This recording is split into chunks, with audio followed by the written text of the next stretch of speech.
Today we're going to install the TruXedo Sentry on this 2016 and up body style Toyota Tacoma. Now this is the same install as the Sentry CT. Let's go ahead and get started. Okay, so now we've got these block seals that have to go on the ends of the bulkhead bar. In order to do that, we have to pull off the bulkhead bar. So I'm going to take a T30 Torx bit and I'm going to go ahead and loosen these bolts up that hold the bulkhead bar on.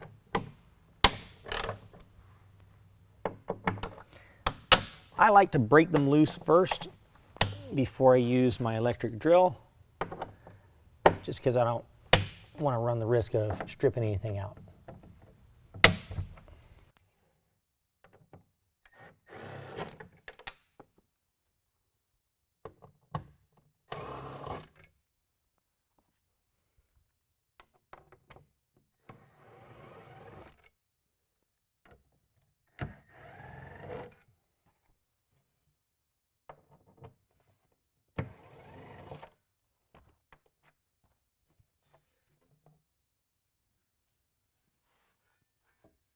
All right, now I've gone ahead and wiped down this surface with rubbing alcohol. I'm going to go ahead and peel away the adhesive protectant and install the seal right on the end.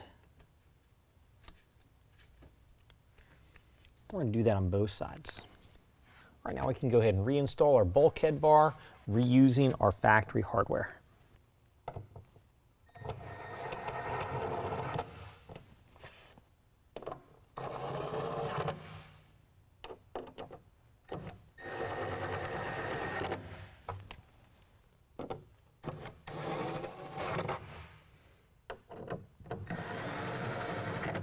All right, now we need to go ahead and install our bulkhead seal. This is our bulkhead right here. I've already gone ahead and wiped down the inside edge of that bulkhead up at the top with rubbing alcohol. Next, we take our seal. The proper way to orient this seal, this portion right here goes down to the bulkhead, and the leg on that is going to stick straight up all the way up to the edge of the bulkhead on the inside edge.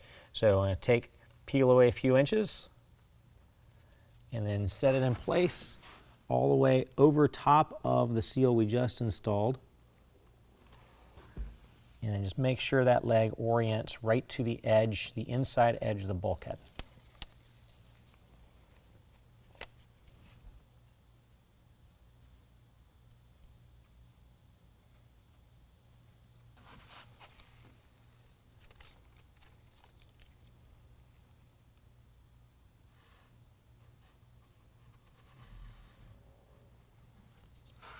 And once you get to the other side, go ahead and cut it in place with a pair of scissors.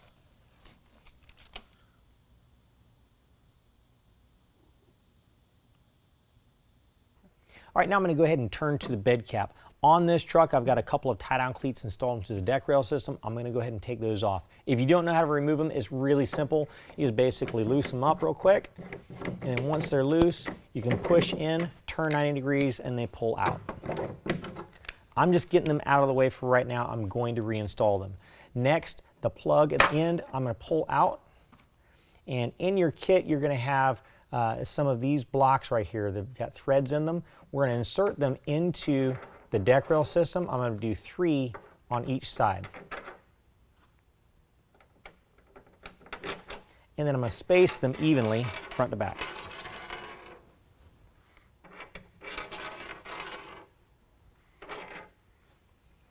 And now I'm going to go ahead and put my plug back in.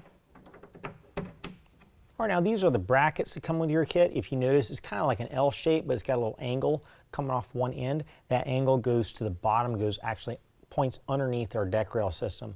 What we're going to do is line this oval hole up to our threaded hole. And next, we're going to take one of our bolts that are provided with a flat washer and thread it just in place. We don't even want to have it hand tight all the way, but we need to be able to move that up and down where it can wiggle around. We're going to do that to all 3 of our bracket locations.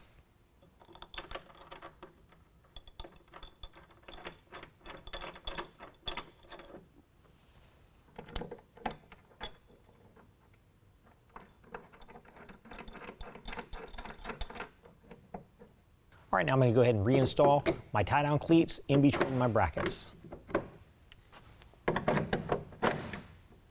Okay, see here I have the passenger side rail. You can identify that. We've got a strap that's kind of closer to the front, also a foam block that's stuck to the end at the cab side. I'm gonna roll this back and we're gonna see we've got a couple of seals here that have some protectant strip on there. We're gonna go ahead and peel off that protectant strip. Do that on both of the seals.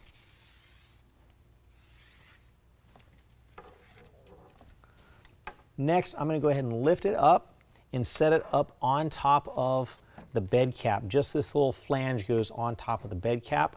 I also want to center it front to back and make sure I've only got about 3/8 of an inch in the front and 3/8 of an inch in the back next to the tailgate.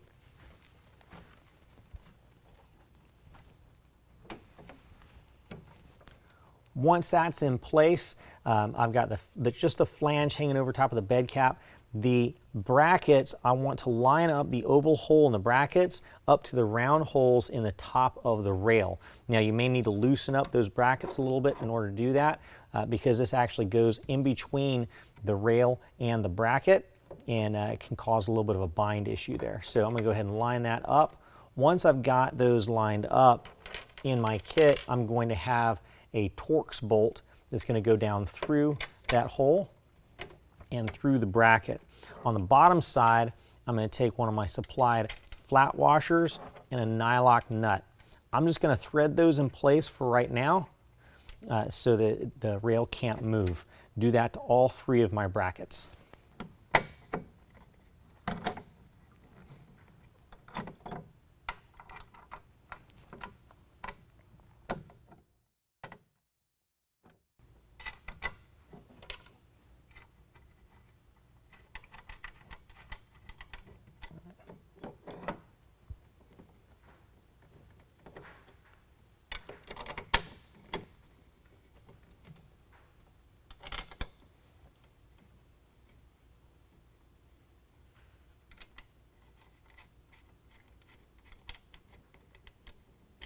All right, next what we're going to do is make sure the bracket is flush against the backside and flush against the rail. The bracket is what keeps the rail level.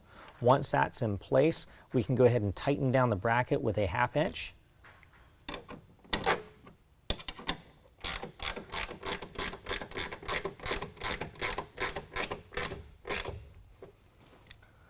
Once that bracket has been tightened down, we can go ahead and hold the Torx bolt up at the top still with a T27 Torx bit, and then we'll use a 7/16 wrench or ratchet to tighten it down.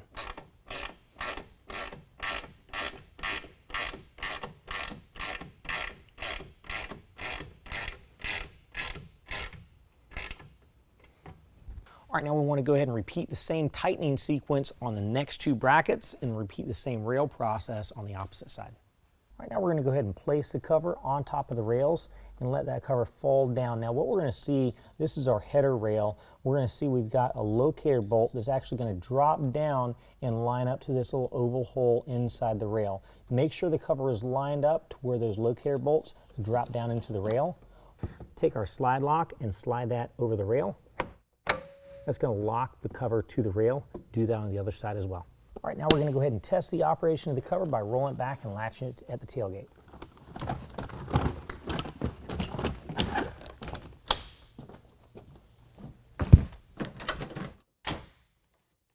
Well, that concludes the installation. If you have any questions, call the experts or visit us online.